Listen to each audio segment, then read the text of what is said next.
Hey there, who's up for some daydreaming? Do you remember daydreaming as a kid?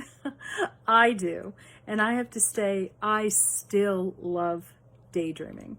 Hi, I'm Wendy Guth, founder of Rebel on the Go Travel, creating real, radical, life-changing travel experiences for the rebellious woman. And this week's theme for my e-zine was daydreaming. And I received a number of responses saying, hey, really, what's that all about? I need you to elaborate a little more. I don't have the time for this. I'm too busy.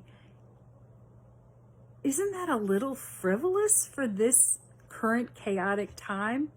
So I thought I would hop on and go into a little bit more detail of exactly what was I thinking. I also enjoyed hearing that how does a rebellious woman take time to daydream? Well, right now I am confined. Well, I think we're all confined to our homes, or at least strongly requested that we spend as much time physically distant from other people.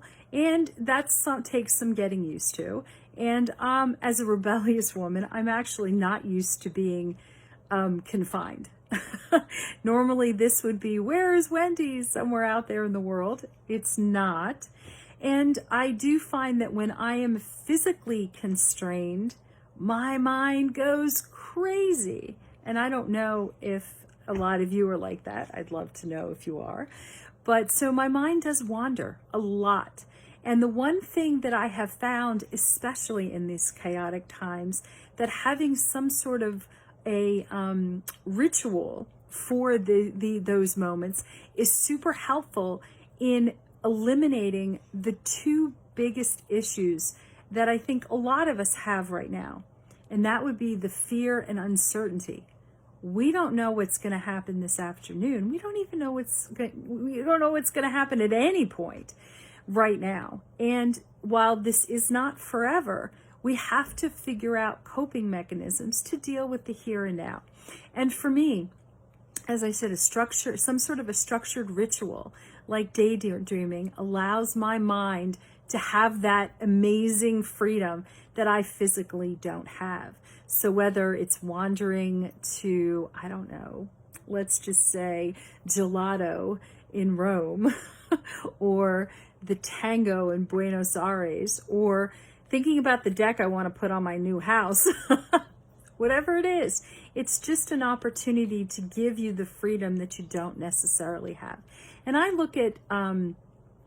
do look at daydreaming as an opportunity, as another tool to have in your toolbox.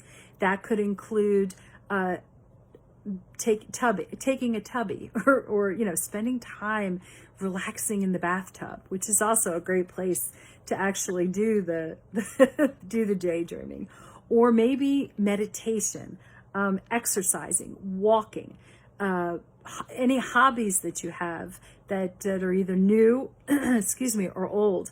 These are part of the toolbox that we all need to get through these chaotic times. So, and it was interesting that people that I heard, well, I'm just too busy. I don't have time.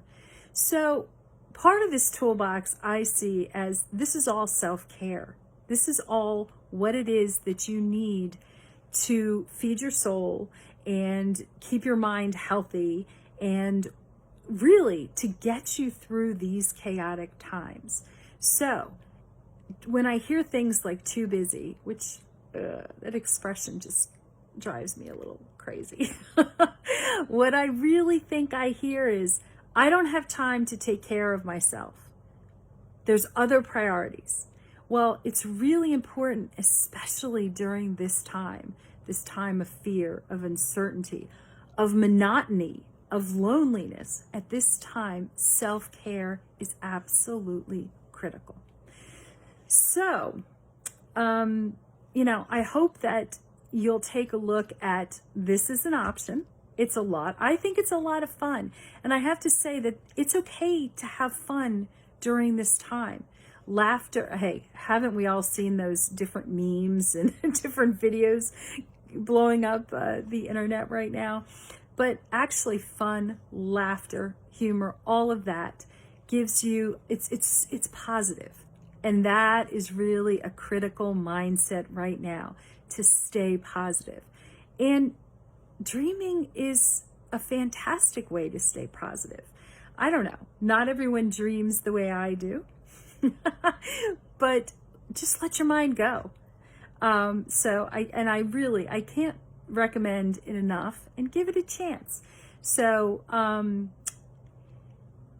let's see. Today, I was really sad to realize that for the first time in a lot of years, I actually missed the International Day of Happiness, which was March 20th.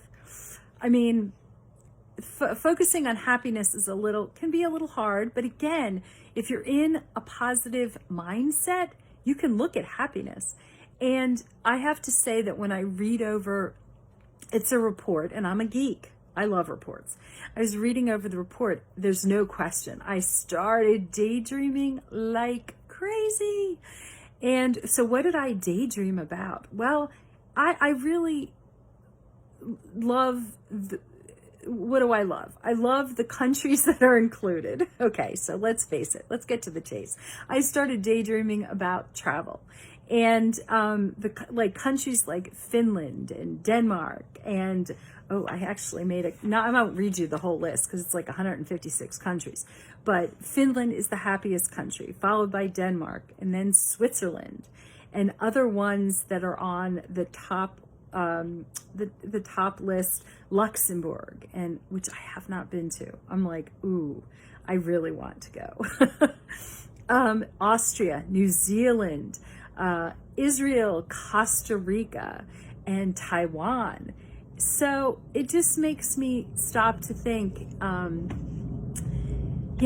could imagine myself in New Zealand right now. And maybe what I can do is I can turn and watch Lord of the Rings. Ooh, that would be good. I would very much like that. And I can imagine myself in a volcanic mud bath in Costa Rica, relaxing, daydreaming, and then off to do some kayaking. See, for me, it's just, if I'm physically not going, just being able to dream about where I can go is it keeps that positive outlook, which I need. So, and actually, just one more thing I thought was really interesting about this year's list is that they actually included cities, the happiest cities. So, hey, I'm just going to put it out there, and you let me know. What do you think is the happiest city in the world? So I will say one thing. I was very excited that the happiest city in the United States was Washington, D.C. Yay! Which is my city.